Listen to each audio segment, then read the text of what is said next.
রামসাগর পাড়ায় অবৈধ মদের আস্তানা ভেঙে দিল পুলিশ, পালালো অভিযুক্ত। দীর্ঘদিন ধরে উদয়পুরের রামসাগর পাড়ায় এক যুবকের বিরুদ্ধে উঠেছিল অসামাজিক কাজকর্মের অভিযোগ। এলাকার মানুষ বলছিল ওই যুবক যুব সমাজকে নেশায় জড়িয়ে দিচ্ছে পরিকল্পিতভাবে।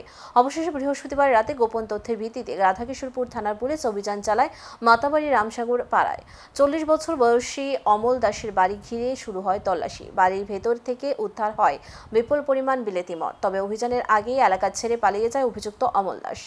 ইনফরমেশন পাই, যার ধরুন এসডিপি উদয়পুর এবং আমরা পুলিশ স্টাফ মিলে একটা অ্যান্টিলিকার নেট কন্ট্যাক্ট করি রামসাগর পাড়াতে, যেটা আরকেপুরের আন্ডারে, আরকেপুর কেসের আন্ডারে। তো ওখান থেকে আমরা কিছু 45 নাম্বার অ্যান্টিলিকার আমরা লিকার পেয়েছি। তো যার বাড়ি থেকে পেয়েছে, ওর পজিশন থেকে পেয়েছে, ওর নাম হচ্ছে অমল দাস, বয়স 40, পিতা লেট মদন মোহন।